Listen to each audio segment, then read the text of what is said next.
నమస్తే, welcome to Telugu రాజ్యం. నేను మీరామ్. 18 లక్షల మందితో కదలనున్న వైసీపీ అనే ప్రచారం జోరుగా సాగుతోంది. ప్రధానంగా ఇదే కనుక నిజమైతే తదుపరి జగన్మోహన్ రెడ్డి గారు తీసుకుంటున్నటువంటి స్టాండ్ పరంగా జనం ఎంతవరకు ఆయనతో నిలబడతారు, నిజమే అయితే తర్వాత ఫర్దర్గా జరగబోయే కాన్సిక్వెన్సెస్ ఎలా ఉండబోతున్న అంశం గురించి మనతో మాట్లాడడానికి ప్రముఖ పొలిటికల్ అనలిస్ట్ కేఎస్ ప్రసాద్ గారు ఉన్నారు. ఆయనతో చర్చిద్దాం.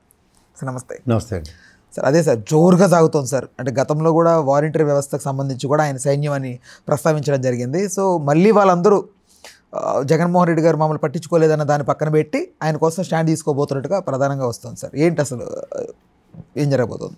ప్రశ్నలోనే ఒక పొరపాటు ఉందండి. అంటే పొరపాటు అంటే 2,62,000 మంది దగ్గర 2,70,000 మందిని వాలంటరీ వ్యవస్థ జగన్మోహన్ రెడ్డి ప్రతిష్ఠించిన సర్వీస్ సెక్టర్ అది. పైపించి వాళ్ళకి హానరోరియం గవర్నమెంట్ ఎక్స్చెక్కర్ నుంచి ఇచ్చారు 5,000 రూపాయలు, తర్వాత 250 రూపాయలు పేపర్ కోసం.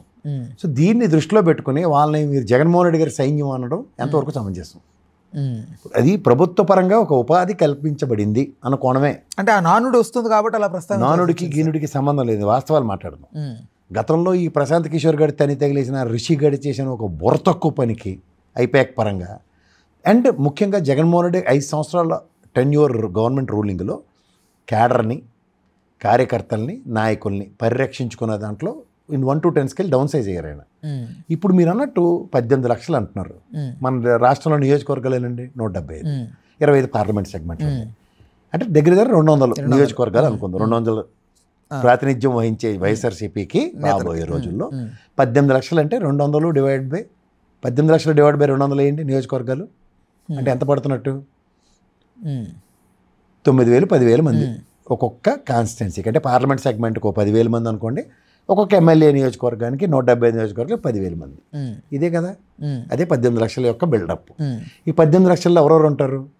సర్పంచ్ స్థాయి దగ్గరికి ప్యారల్గా పార్టీ నిర్మాణం జరుగుతుంది. ఒక గ్రామంలో వైఎస్ఆర్సీపీ ప్రెసిడెంటు, సెక్రటరీ, అలా ఒక గణం.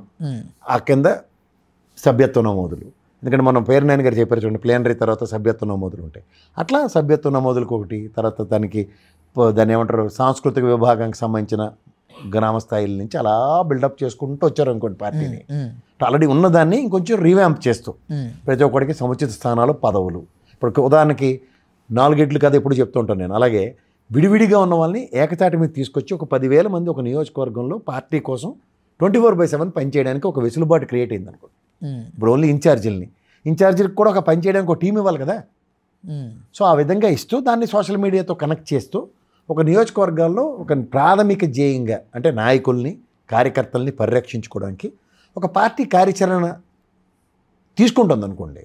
దాంట్లో 18 లక్షల మంది సైన్యం, ఎక్కడ పడితే అక్కడ 15,000 మంది వెనకాల వస్తున్నారు, కాలకేయుడు సేవాలనొకడు, ఇంకోటేమో రోయంగాలని, ఇలాంటి మాటలు ఎందుకు పడాలా? ఇప్పుడు నియోజకవర్గ పర్యటన ఉంది, మీరు చెప్పినట్టు 7 అసెంబ్లీలు ఉంటాయి, ఎగ్జాంపుల్ ఒక పార్లమెంట్ ఉంటాయి.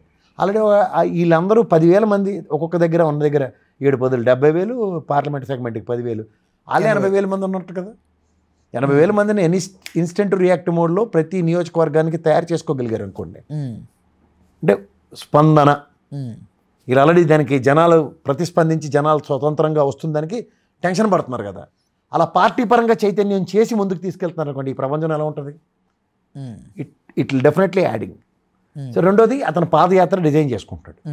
ఈ కార్యకర్తల దగ్గర 10,000 మందిని ఒక్కొక్క నియోజకవర్గంలో పార్టీ పరంగా కలుస్తున్నాడు అన్నది పాత అపవాదు. ఐపాక్ గడి చేసిన బుర్ర తక్కువ పని, ఆ తెల్లవారుజామున చేసిన దరిద్రుడు చేసిన పనులకి ఇవాళ ఆ మొనాటమీ బ్రేక్ అయినట్టే కదా. జగన్మోహన్ రెడ్డి సార్ మమ్మల్ని కలుస్తున్నాడు, మాతో సెకండ్లు ఇస్తున్నాడు, మాతో ఫోటోలు దిగుతున్నాడు. గతంలో ఒక ఎమ్మెల్యే ఫోటోలు తీసిచ్చడానికి కింద మీద పడి నాన్న తెప్పలు పడివాడు అతను నియోజకవర్గాన్ని 100 మందినో 500 మందినో తీసుకెళ్ళడానికి ఎంతమంది అలిగివారో అతనికి తెలుసు ఆ బాధలు నియోజకవర్గ ఎమ్మెల్యేలకి. సో ఇలాంటి బాధలన్నీ తప్పినట్టే కదా. ఓవరాల్గా జనంలో మమేకం అవడానికి జగన్మోహన్ రెడ్డి సమాయత్తం అవుతుంది దగ్గర పార్టీ పరంగా పార్టీ వ్యక్తులను పరిరక్షించుకోవడానికి అతను బృహత్తర కార్యక్రమానికి తెరలేపాడు. దీనివల్ల పార్టీకి యాడెడ్ ఫ్లేవర్స్, పార్టీ చైతన్యవంతం. ప్రతి దగ్గర నేను ఇందాక 4 ఇడ్లులాగా ఊర్లో ఎవడో వచ్చి సడన్గా కలిపడుతున్నారు అనుకో ఒకళ్ళతో, ఈ గణమంతా ఏకతాటి మీదకి వచ్చి ఎస్ ఎందుకు వచ్చింది, పాత సామరస్యాన్ని నెలకొల్పడానికి ఒక ప్రయత్నం జరుగుతుంది కదా. ఒంటరి చేసి కొట్టి దగ్గర 10 మంది పార్టీ పరంగా నిలబడి ఒక దగ్గర నిలబడడం అన్నది వేరే విధంగా ఉంటుంది కదా. అప్పుడు ఏమవుతుంది, అటుపక్క కూడా సంయమనం, విచక్షణ కోల్పోకుండా అన్నీ జరుగుతూ ఉంటాయి. అది ఒక మంచి కార్యక్రమం కింద దాన్ని అభివర్ణిస్తే రాబోయే రోజుల్లో ఒక పార్టీ పరంగా వాళ్ళ అంతటా వాళ్ళు కూడా స్వతంత్రంగా కొన్ని డెకరమ్ను మెయింటైన్ చేయడానికి సమాజ హితాన్ని కోరుతున్నారని అనుకోవాలి. సో ఈ కోణంలో చూడండి. అంతేకాని 18 లక్షల మంది తయారు చేస్తున్నారంటే ఎందుకు తయారు చేయాలి?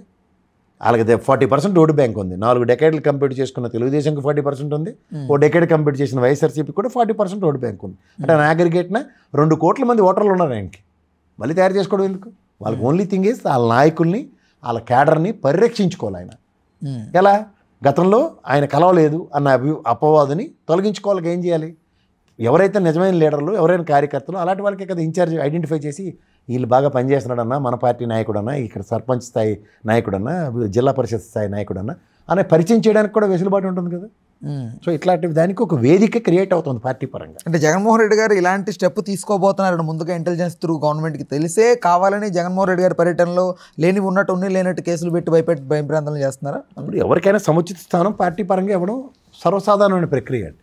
ఇప్పుడు ఆల్రెడీ పార్టీ నిర్మాణం ఎలా ఉంది, సెక్రటరీని, జాయింట్ సెక్రటరీని, పార్టీ అధికార ప్రతినిధులు అందరినీ నియమించుకుంటూ వెళ్తున్నాడు. 175 నియోజకవర్గాలకి ఇన్ఛార్జీని ప్రతిష్ఠించాడు. ఇప్పుడు ప్రతి నియోజకవర్గంలో అగ్రిగేట్న జిల్లాల వారీగా మీటింగ్లు అలాంటివన్నీ జరుగుతున్నాయి కదా. పార్టీ ఎప్పుడైతే రీవ్యాంప్ అవుతూ ఉంటుందో, నియోజకవర్గాల వారీగా ప్రక్షాళన స్టార్ట్ అవుతుందో, నెక్స్ట్ ఎలక్షన్కి సమాయత్తం అవుతున్నారని అర్థం. ఏ పార్టీ అయినా పనిచేసే పనులు అవే. ఇప్పుడు మహానాడు వేదికగా తెలుగుదేశం నుంచి కూడా ఇలాగే ప్రక్షాళించుకుంటుంది. ఏ నాయకుడు ఎవరి నియోజకవర్గం నుంచి ఎంతమందిని తేగలిగాడు, అతని సామర్థ్యం ఏంటి, ఇతని ఇదేంటి శక్తి సామర్థ్యాలు ఏంటి, నియోజకవర్గంలో ఇతనికి ఉన్న కెపాసిటీ ఏంటి, ఇలాంటివన్నీ పార్టీ ఇంటెలిజెన్స్ అంతా అబ్జర్వ్ చేస్తూ ఉంటుంది. మీరు ఒక ఆస్పిరెంట్, నేను ఒక ఆస్పిరెంట్గా మహానాడికి మన ఇద్దరం బల ప్రదర్శన చేయడానికి నియోజకవర్గం నుంచి ఎంతమంది తీసుకొచ్చినప్పుడు అధినాయకుడి దృష్టిలో ఎవరు ఆకర్షితులు అవుతారో చూస్తారు కదా.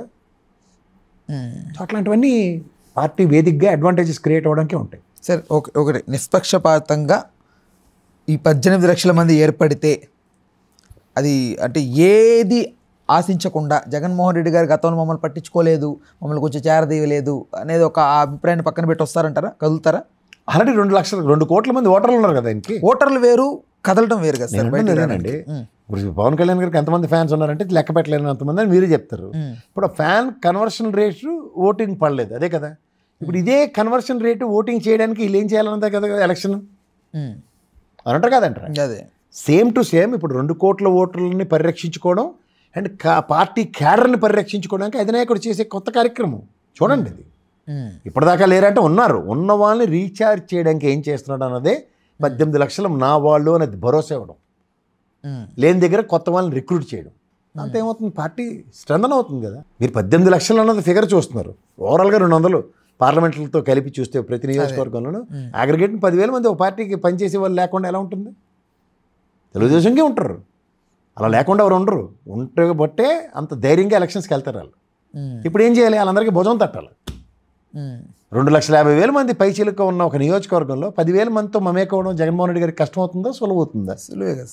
అది ఆ ప్రక్రియ ఎప్పుడైతే స్టార్ట్ అవుతుందో అప్పుడు వాళ్ళందరికీ ఎనర్జీ లెవెల్స్ డిఫరెంట్గా ఉంటాయి కదా వర్క్ చేయడానికి. కదా సార్, వీళ్ళు ఇలా ఉండబట్టే కదా సార్ 2019-24 వరకు ఆయన పరిపాలించగలిగారు. బట్ ఆయన వాళ్ళని కొంచెం పక్కన పెట్టారనే అభియోగం ప్రధానంగా వాళ్ళ గుండెలో నాటుకుపోయింది కదా. అదే చెప్తున్నానండి. ఇప్పుడు మనకి అక్క, చెల్లి, నేను, మీరు ఉంటాం, నలుగురు, మన అమ్మ నాన్నకి అనుకుందాం ఎగ్జాంపుల్.